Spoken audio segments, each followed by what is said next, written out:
그리스도인은 이 믿음으로 말미암아 크게 세 가지 자유가 주어졌거든요. 그래서 그 세 가지 자유를 우리가 하나씩 살펴볼 텐데, 첫 번째 자유는 뭔가 하면, 첫 번째 자유는 이 율법의 속박으로부터의 이 자유죠. 자, 이 갈라디아서 3장 13절 말씀인데 우리 같이 읽어볼까요? 그리스도께서 우리를 위하여 저주를 받은 바 되사 율법의 저주에서 우리를 속량하셨으니 기록된 바 나무에 달린 자마다 저주 아래에 있는 자나 하였습니다. 아멘. 우리가 예수님이 오시기 전에는 우리 사람들에게는 자유가 없었어요. 모든 사람들은 다 죄인이었고요. 죄인에게는 아무런 소망도 없고 내일에 대한 희망도 없고 뿐만 아니라 자유도 없고 모두가 다 율법의 노예로 살아갈 수밖에 없는 사람들이었죠. 율법의 속박으로부터 자유가 없고 또 율법의 노예로 율법 안에 갇혀서 살아야 됐던 사람들의 모습을 우리는 성경을 통해서 봤죠. 이 하나님의 선택을 받은 이스라엘 백성들도 이 예외는 아니었습니다. 하나님의 선택을 받았지만 그들도 자유가 없었어요. 늘 율법에 갇혀서 지내야 됐던 거야. 늘 율법을 지켜야 되고 그 율법을 지키지 않으면 정죄당하고 그 율법을 지키지 않으면 하나님의 심판을 받게 되고, 그래서 늘 두렵고 떨리는 마음으로 하루하루를 살아가야 되는 사람들의 모습을 우리는 알고 있죠. 그러나 예수님께서 오심을 통해서 예수님께서 우리에게 귀한 선물을 주셨어요. 가장 큰 선물이죠. 그 가장 큰 선물이 뭘까요? 바로 자유를 주신 줄 믿습니다. 이 자유가 어떤 자유예요? 바로 율법의 속박으로부터의 자유죠. 우리 갈라디아서 5장 1절을 같이 한번 읽어볼게요. 그리스도께서 우리를 자유롭게 하려고 자유를 주셨으니 그러므로 굳건하게 서서 다시는 종의 멍에를 매지 말라. 아멘. 이 율법의 그 종의 멍에를 메고 있던 이 사람들에게 예수님이 오셔서 자유를 선물로 주신 거예요. 거저 주셨어요. 뭐 돈 주고 파신 것도 아니고 뭐 조건부로 주신 것도 아니고 일시적으로 잠깐 자유 시간, 잠깐 쉬는 시간, 잠깐의 부분적인 자유를 주신 것이 아니고 완전하고 영원한 자유를 우리에게 선물로 주신 줄 믿습니다. 그 종의 멍에로부터 완전히 우리는 벗어나게 된 거예요. 더 이상 이제 우리는 영적인 신분이 종의 신분이 아니고 어떤 신분으로 변화되었죠? 영적으로 하나님의 자녀의 이 막강한 신분으로 우리가 변화된 줄로 믿습니다. 그러니까 예수님이 오시기 전과 예수님이 오신 이후에 또 우리가 예수님을 믿기 전과 예수님을 믿은 이후에 우리의 삶은 너무나도 바뀐, 완전히 비교할 수 없는, 도저히 비교할 수 없는 그런 극과 극의 상황으로 우리가 살았음을 우리는 고백하게 되죠. 자, 이렇게 자유를 주셨는데 우리가 잊지 말고 기억해야 되는 것이 있죠. 그것이 무엇일까요? 예수님께서 우리에게 이 자유를 주시기 위해서 치르신 희생을 우리는 잊지 않고 기억해야 되는 줄 믿습니다. 예수님이 우리에게 자유를 주시려고 예수님이 어떤 대가를 치르셨어요? 자기를 버리셨어요. 자기를 십자가에 내어주셨어요. 자기를 포기하신 거야. 하나밖에 없는 생명을 저와 여러분에게 자유를 주시기 위해서 기꺼이 아낌없이 내어주신 줄 믿습니다. 그 희생을 치르심을 통해서 우리가 자유를 얻게 되는 거예요. 그러니까 거저 주어진 것이 아니에요. 우리는 당연하게 생각하면 안 되는 거예요. 이거를 가볍게 생각하면 안 되는 거예요. 이것을 흔한 것으로 생각하면 안 되는 거예요. 예수님 핏값이에요. 우리에게 주신 자유는 예수님의 핏값이라는 거예요. 어제가 무슨 날이었죠? 광복절이었어요. 뭐 대한민국 사람이라면 다 알죠. 광복절이 우리에게 어떤 의미가 있는지. 근데 이 광복을 통해서 우리가 자유를 얻게 되었잖아요. 이 자유가 얼마나 큰 자유인지, 이 자유가 얼마나 우리에게 큰 예복인지. 그래서 많은 사람들이 태극기 들고 나가서 막 얼마나 열광하고 얼마나 기뻐했어요. 근데 우리가 잊지 말아야 되는 게 뭐예요? 이 광복을 맞이하기 위해서, 이 자유를 얻기 위해서 얼마나 많은 사람들이, 얼마나 많은 애국 지사들이 그 희생을 치렀는가, 그 대가를 치렀는가 말할 수 없죠. 뭐 유관순, 윤봉길, 안중근, 우리가 익히 잘 알고 있는 사람들뿐만 아니라 정말 수많은 사람들이, 수많은 우리의 조상들이 우리 대한민국의 독립을 위해서 자기의 하나밖에 없는 몸을, 생명을 기꺼이 내어준 거예요. 그만큼 민족을 사랑하고 그만큼 나라를 사랑했다는 거예요. 사랑하는 여러분, 저와 여러분도 이 시대 가운데 정말 우리나라를 사랑하고 이 민족을 사랑하는 저와 여러분들 되기를 주님의 이름으로 축복합니다. 그래서 정말 믿음의 선진들처럼 우리에게 하나밖에 없는 생명마저도 기꺼이 나라를 위해서 바치고 민족을 위해서 내어놓을 수 있는 저와 여러분들 되기를 주님의 이름으로 축복합니다. 그렇다는 거야. 우리에게 자유를 주셨는데 이 자유를 주시기 위해서 예수님이 어떤 대가를 치르셨는가? 하나밖에 없는 당신의 생명을 그 십자가에 내어주신 거야. 십자가가 영광스러운 십자가가요? 물론 구속사적으로 또 영적으로는 성경적으로는 영광스러운 십자가죠. 그러나 그 당시의 십자가는요, 그걸 무도한 죄인들이 처형당하는 수치와 그런 조롱의 상징이었습니다. 많은 사람들이 손가락질하고 많은 사람들이 욕하고 그런 십자가에 예수님이 기꺼이 우리에게 자유를 주시기 위해서 당신의 자유를 포기하시고 올라가신 거예요. 그걸 통해서 우리가 이 자유를 얻게 된 것이죠. 자, 그래서 이제 우리는 더 이상 율법에 갇혀서 율법의 멍에를 메고 살지 않아도 된다라는 것이죠. 그래서 율법에 많은 조항들이 있어요. 그렇다고 해서 율법의 그 모세 오경으로부터 시작해서 성경에 기록되어진 그 율법의 그 가르침이나 또 그 계명들을 지키지 않아도 되느냐? 그런 건 아니에요. 지키면서 살아야죠. 우리가 완전하게 지킬 수는 없지만 그럼에도 불구하고 율법도 하나님의 말씀이기 때문에 이 율법이 오늘 우리에게는 정말 우리가 바르게 그 신앙 안에서 하나님 안에서 벗어나지 않도록 해주는 그런 울타리 역할을 해주기 때문에 늘 우리는 율법 안에서 자유함을 가지고 살아가야 된다는 것이죠. 자, 우리 두 번째 자유를 주셨는데 그 두 번째 자유는 무엇인가? 같이 읽어볼까요? 율법의 강요에서 해방되어 기꺼이 순종할 수 있는 자유. 우리 신명기 6장 5절을 같이 읽어볼게요. 너는 마음을 다하고 뜻을 다하고 힘을 다하여 내 하나님 여호와를 사랑하라. 아멘. 이 하나님을 사랑하되 어떻게 사랑하라고요? 뭘 다하고? 마음을 다하고 뜻을 다하고 힘을 다하여. 이 다한다는 게 뭐예요? 조금 한다는 게 아니고 그냥 신용만 한다는 게 아니에요. 온전히 100% 자신의 모든 것을 다 드린다는 거야. 그 마음을 그냥 조금만 드리고 그냥 마음을 그냥 어느 정도만 드리고 반만 드리고 아니에요. 우리의 마음의 전부를 온전히 주님께 드리고 또 뜻을 다하고 우리에 있는 힘을 100% 우리에게 있는 모든 힘을 다해서 이 하나님을 사랑할 것을 말씀하시죠.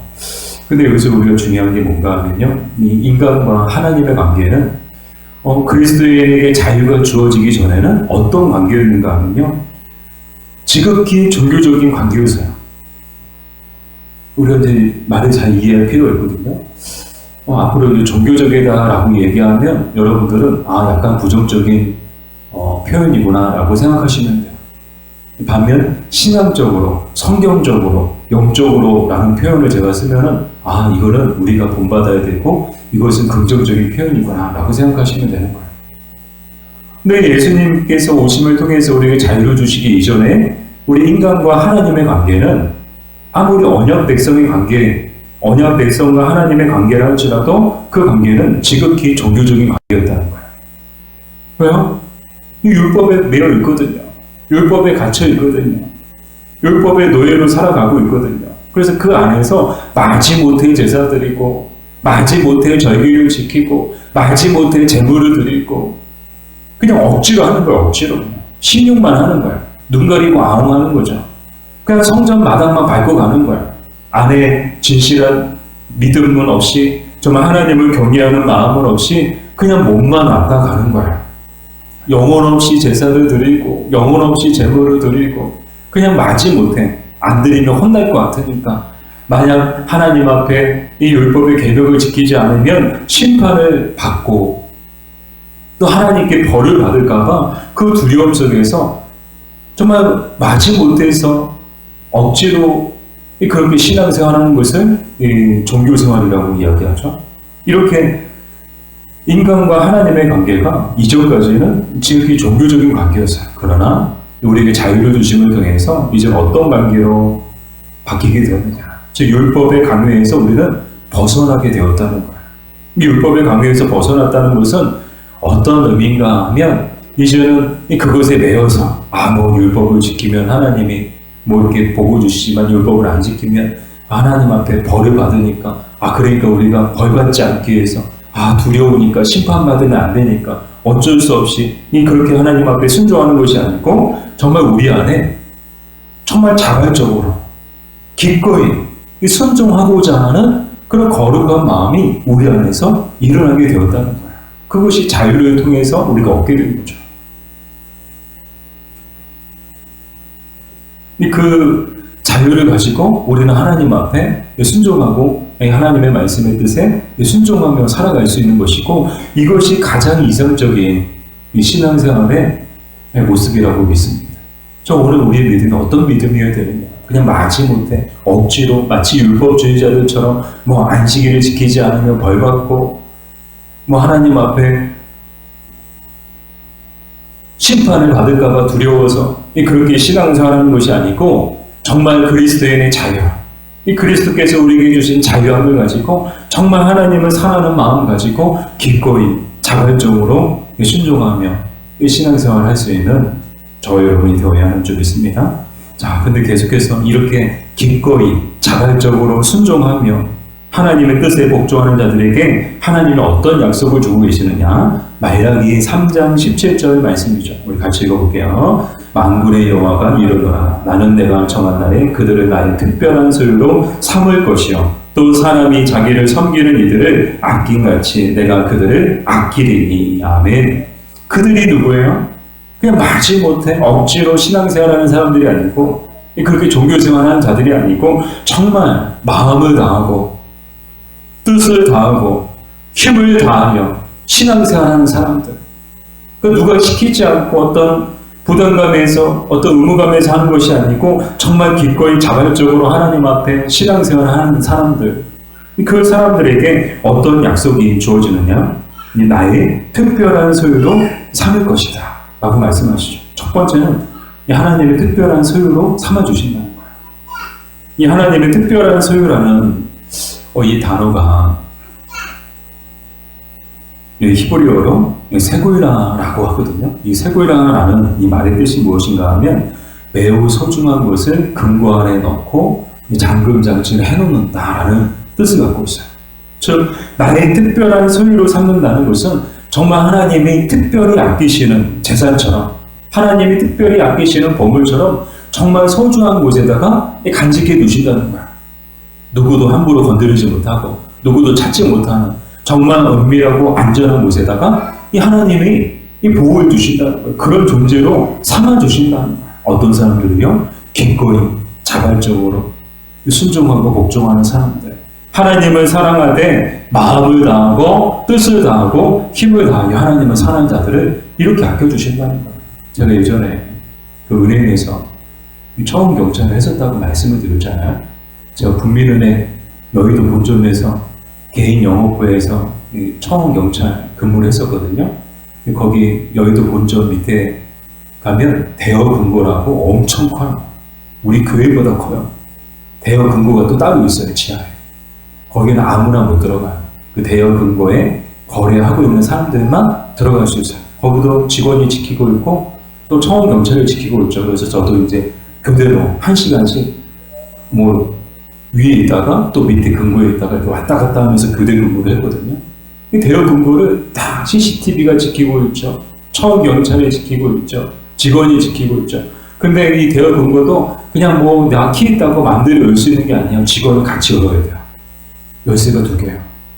개인 열쇠랑 또 은행 열쇠 2개를 같이 열고 다 거기서 그 금고 안에서 딱 보고 열고 닫고 다시 넣어놓고 그리고 영업시간 끝나면 아주 큰 금고문으로 완전히 잠가버리죠. 그럼 누구도 거기 건들 수가 없는 거야. 들어갈 수가 없는 거야. 특별한 소유가 뭐예요? 바로 이거라는 거예요. 하나님이 정말 누구도 건들 수 없고 누구도 열 수 없는 그런 특별한 근거에다가 우리를 보관해 주실 정도로 우리를 그렇게 귀하게, 귀한 존재로, 소중한 존재로 여겨주신다는 거예요. 뿐만 아니라 두 번째 약속은 뭔가 하면 내가 그들을 아끼리라 라고 말씀하시죠. 어떻게 해주신다고요? 아껴주신대요. 근데 이 아낌이 어떤 아낌을 이야기하는가 하면 지극히 아껴주신다는 거예요. 정말 그 어떤 존재보다도 이 소중한 존재로 이 하나님이 여겨주셔서 정말 이 건들면, 잘못 건들면, 떨어뜨리면 깨질 것 같은 정말 소중한 이 그릇을 만지는 것처럼, 보물을 만지는 것처럼 하나님께서 이 아껴주신다는 거예요. 어떤 사람을요? 억지로, 마지못해 종교생활 하는 자들이 아니고 정말 기꺼이 자발적으로 하나님을 사랑하고 하나님의 말씀에 복종하며 순종하며 살아가는 자들을 하나님이 이렇게 아껴주신다는 거예요. 사랑하는 여러분, 여러분은 마지못해 어쩔 수 없이 이 종교생활을 하고 계신가요? 아니면 정말 기꺼이 자발적으로 이 신앙생활을 하고 계신가요? 여러분, 하나님을 사랑하죠? 사랑하니까 나았죠? 너무 당연한 질문이죠? 하나님을 사랑하니까 나았죠. 근데 사랑하는데 정말 마음을 다하고 뜻을 다하고 힘을 다하여 이 하나님을 사랑하는가? 정말 여러분 하나님 사랑하시나요? 저는 이제 지난주에 코로나 막 겪으면서 제가 코로나를 감염된 건 아니지만 이 한참 이제 막 코로나 초창기 때 모습이 생각나는 거야. 그래서 기사를 하나 봤는데 그게 잊혀지지가 않아요. 그때 막 이제 막 뭐 대면 예배 금지도 하고 막 영상으로 드려라, 온라인 예배 드려라. 그래서 많은 교회들이 다 문 닫고 그냥 목사님하고 소수의 사람들이 영상으로 예배를 드렸고요. 뭐 대형 교회고 작은 교회고 예외 없이 모든 교회들이 다 그렇게 예배를 드렸죠. 거의 모든 교회들이. 그러니까 뭐 작은 교회야 뭐 성도들이 많지 않으니까 뭐 20명 이내는 모일 수 있으니까 모여서 예배를 드렸지만 정말 많은 그 교회가 큰 교회, 성도들이 많은 교회는 예배를 드리고 싶어도 못 들어가는 거야. 막 추첨이나 아니면 순번을 통해서 뭐 이렇게 딱 자기가 속해 있는 그 주에만 가서 현장 예배를 드릴 수 있고, 그렇지 않으면은 그나마도 현장 예배를 드릴 수 없는 시기가 있었죠. 근데 제가 잊히지 않는 기사가 뭔가 하면요, 얼마나 예배를 사모하는가, 얼마나 교회를 사랑하는가. 교회 안에 못 들어가니까 교회 바깥에서 예배를 드리는 거야. 핸드폰 켜놓고 영상으로 주일 11시에 예배 드리잖아요. 그 안에 못 들어가니까 어떤 성도님 한 분이 교회 바깥에서 핸드폰 딱 해놓고 바깥에서 예배를 드리시는 모습이 사진에 딱 찍혀가지고 이 국민일보에 나왔었거든요. 그 장면이 잊혀지지가 않아요. 정말 하나님을 사랑하시는 성도님이구나. 정말 교회를 사랑하고 정말 이 시대에 그 겪고 있는, 그 당시에 겪고 있었던 그 아픈 현실 가운데서 당신이 할 수 있는 최선의 모습을 다했구나. 사랑하는 여러분, 우리가 앞으로 또 어떤 바이러스를 또 만나게 되고 또 어떤 일들을 겪게 될지는 모르겠지만 만에 하나 여러분 그런 날 코로나 초창기에 막 영상으로 예배 드릴 수밖에 없었던 현장 예배가 불가한 그런 상황들이 올 때 여러분 이왕이면 교회 앞에 오세요. 교회 근처에서 교회를 바라보며 정말 핸드폰 켜놓고 그렇게 예배 드릴 수 있는 그런 믿음과 그런 열정이 여러분에게도 있기를 주님의 이름으로 축복합니다. 그런 마음을 가지고 사랑하고 하나님을 위해서 살아가는 자들에게 이 하나님이 약속하신 것이 특별한 소유로 삼고 그들을 아껴주신다라는 거예요. 바라기는 정말 하나님을 사랑하되 마음을 다하고 뜻을 다하고 힘을 다하여 하나님을 사랑함을 통해서 하나님의 특별한 소유가 되고 또 하나님이 아끼시는 여러분들 되기를 주님의 이름으로 축복합니다. 자, 세 번째 자유는 어떤 자유를 우리에게 주셨느냐? 우리 같이 읽어볼게요. 무익한 일들로부터의 자유다. 우리 로마서 14장 14절을 같이 읽어볼게요. 내가 주 예수 안에서 알고 확신하노니 무엇이든지 스스로 속된 것이 없으되 다만 속되게 여기는 그 사람에게는 속됨이라. 아멘. 자, 무익한 일들이란 어떤 말을 한 어떤 일들을 이야기하는가 하면 이제 그리스도인에게는 자유가 주어졌어요. 더 이상 율법의 멍에는 매지 않아도 돼요. 그럼에도 불구하고 여전히 율법 안에 갇혀가지고 뭐 이 음식을 먹어도 되느냐 안 되느냐, 이걸 해도 되느냐 안 되느냐, 그것을 가지고 정말 소모적인 논쟁과 갈등을 겪는 것, 그것이 바로 무익한 일들이죠. 이전까지는 중요했어요. 율법주의자들에게는 정말 중요한 문제예요. 율법주의자들에게는 율법을 철저하게 지켜야 되거든요. 그래야 의롭다함을 받을 수 있거든요. 그러나 우리가 지난 시간에 살펴봤던 것처럼 율법을 온전히 지킨다고 해서 우리가 의롭게 되어지는 것은 아니라고 했어요. 더더군다나 율법을 온전히 우리는 지킬 수도 없다고 그랬어요. 율법에 613가지 조항이 있는데 여러분 613가지 조항은 다 알고 계세요? 모르는 것도 죄예요. 그러나 이 그리스도인의 자유를 우리 받은 이 그리스도인들에게는 더 이상 그런 소모적인 논쟁이나 갈등은 무의미하다는 거예요. 그래서 그런 갈등과 고민을 하지 않고 이 그리스도인에게 주어진 자유를 가지고 우리는 자유롭게 선택하고 우리는 행동할 수 있는 그런 자유를 얻게 되었다는 거죠. 그래서 좀 어려운 이야기인데 이 하나님께서 우리에게 주신 선물들이 있어요. 어떤 선물을 주셨을까요? 하나님이 우리에게 주신 선물, 물질을 주셨죠. 지혜를 주셨죠. 은사를 주셨죠. 재능을 주셨죠. 건강을 주셨죠. 이 많은 것들을 하나님께서 우리에게 선물로 주신 줄 믿습니다. 동의를 안 하시네요. 우리가 누리고 있는 것들은 다 하나님께서 우리에게 거저 주신 선물인 줄 믿습니다. 여러분이 인정하든 인정하지 않든 그건 분명한 사실입니다. 다 선물이에요. 하나도 하나님께서 우리에게 선물을 주시지 않은 것은 없어요. 다 선물이에요. 생명도 선물이고, 믿음도 선물이고, 건강도 선물이고, 직분도 선물이고, 은사도 선물이고, 재능도 선물이고, 부와 명예도 선물이죠. 힘도 선물이죠. 하나님이 다 선물을 주신 거예요. 그래서 이 선물을 가지고 우리가 자유롭게 그것을 선택하고 또 그 안에서 사용할 수 있는 이 자유가 있다는 거예요. 그러나 우리가 분명히 기억해야 되는 것은, 우리가 주의해야 되는 것은 무엇인가 하면 이 하나님께서 우리에게 선물을 주실 때는 이유가 있다는 거예요. 그냥 주신 것이 아니에요. 목적이 있기 때문에 우리에게 선물을 주신 줄 믿습니다. 그래서 이 하나님의 선물은 이 선물을 주신 하나님의 목적에 맞게 사용해야 한다는 거예요. 나아가 모든 형편에도 우리는 자족할 수 있는 그런 믿음이 우리에게 있어야 하는 줄 믿습니다. 빌립보서 4장 11절, 12절이죠. 우리 같이 읽어볼게요.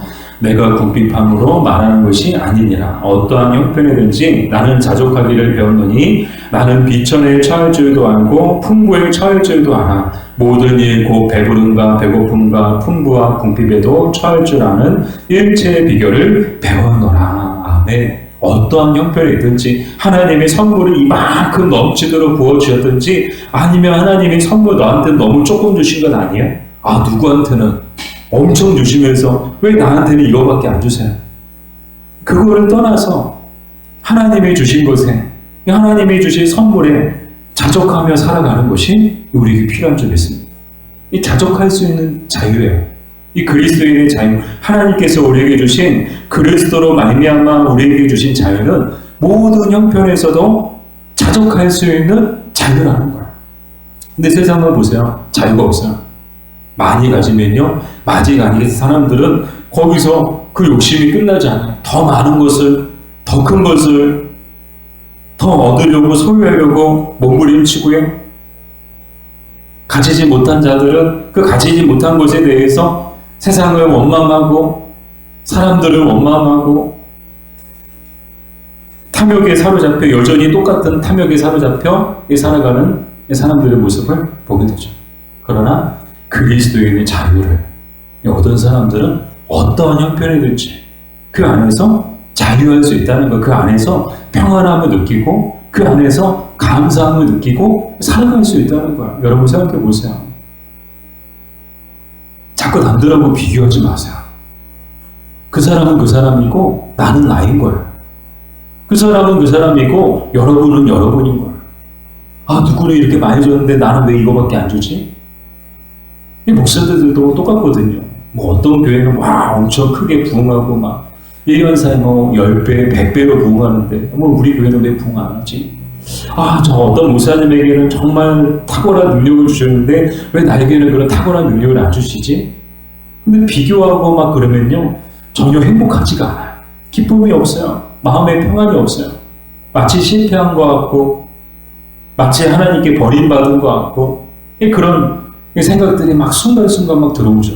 그러나 그리스도인의 자유를 가진 사람들은 그 안에서 기뻐하고 그 안에서 감사하고 그 안에서 평안함을 누리며 살아간다는 거예요. 여러분 어떠세요? 이 그리스도인의 자유가 무익한 일들로부터의 자유가 여러분에게 있나요? 자꾸 남들 비교하면서 뭐 불평하고 원망하고 더 많이 가지려고 더 많은 것을 가지려고 더 많은 것을 소유하려고 그렇게 아둥바둥 살고 계신가요? 아니면 하나님의 나에게 주신 그 안에서 정말 기뻐하고 감사하며 자족하며 살고 계신가요? 이 바라기는 사도 바울의 고백처럼 어떠한 형편이든지 자족하며 기뻐하며 감사하며 살아가는 저 여러분 되기를 바랍니다. 자, 마지막으로 이제 그리스도인의 자유와 약한 형제들과의 관계에 대해서 우리 살펴볼게요. 우리 고린도전서 8장 9절 같이 읽을까요? 그런즉 너희의 자유가 믿음이 약한 자들에게 걸려 넘어지게 하는 것이 되지 않도록 조심하라. 네. 자, 자유를 주셨어요. 그러나 주의해야 될 것이 있다는 거예요. 바로 약한 형제들의 그 약한 형제들이 우리의 자유로 말미암아 걸려 넘어지는 일이 없도록 조심하라는 거예요. 이 말은 무슨 말인가 하면요, 이 하나님이 우리에게 주신 이 자유를 신중하지 않고 경솔히 행동함을 통해서 믿음이 약한 자들이 걸려 넘어질 수 있다는 거예요. 나는 아무 생각 없이 말했어. 근데 어떻게 목사님이 그렇게 말할 수 있지? 어떻게 교회 다닌다는 사람이 그런 말을 할 수 있지? 어떻게 교회 다닌다는 사람이 욕을 할 수가 있지? 어떻게 교회 다닌다는 사람이 거짓말을 할 수 있지?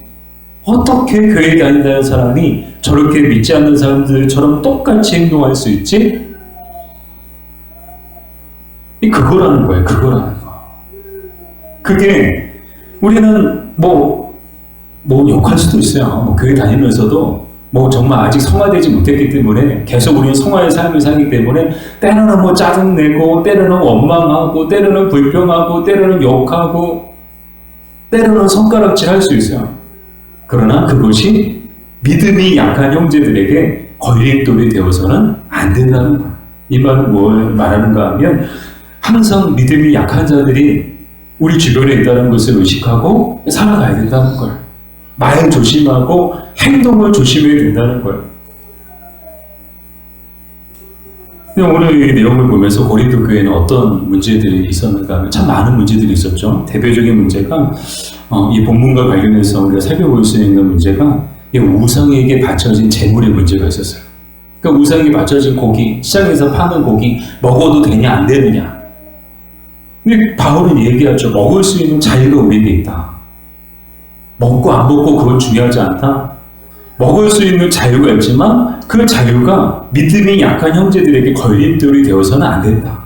그래서 바울이 했던 유명한 말이 뭐예요? 나는 만약 믿음이 약한 자들에게 걸림돌이 된다면 나는 고기를 먹지 않겠다. 나는 그 음식을 먹지 않겠다. 그런 고백을 하게 되죠. 무엇을 말하나요? 우리가 자유가 있지만 그 자유가 항상 우리만의 자유는 아니라는 거예요.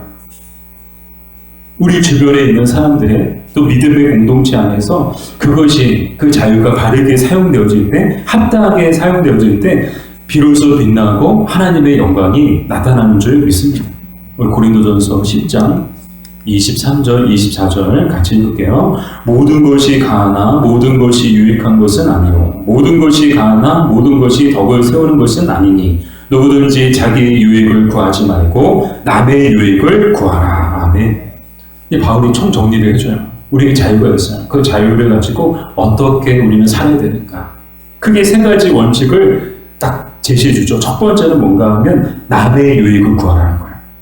자기의 유익을 위해서 그 자유를 사용하지 말고 남의 유익을 위해서 자기의 자유를 사용하라는 거예요. 이 남이 누구예요? 바로 믿음이 약한 형제들. 누구보다도 이것의 본을 보여주신 분은 바로 예수 그리스도이신 줄 믿습니다. 예수님께서는 당신에게 있는 자유를 기꺼이 남의 유익을 위해서, 저와 여러분의 유익을 위해서 기꺼이 내어주셨어요. 기꺼이 자신의 자유를 포기하신 거예요. 그래서 오늘 우리도 어떻게 살아야 되느냐? 자신의 유익보다 남의 유익을 구하며 살아야 된다는 거예요. 두 번째는요, 하나님의 영광을 위해야 된다는 거예요.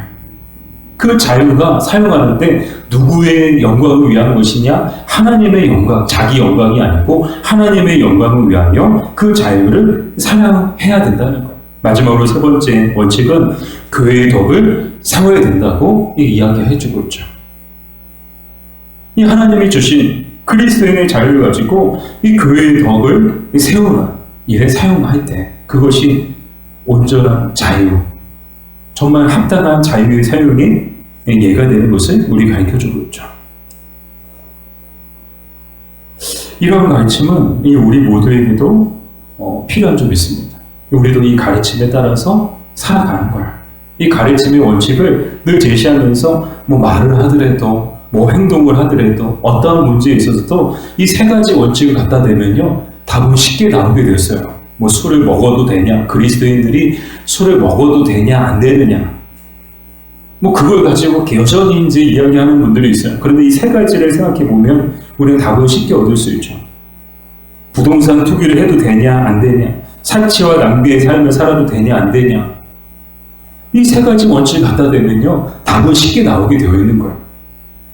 답은 뻔해요. 세 가지 원칙이 뭐라고요? 첫 번째, 남의 유익을 구하라.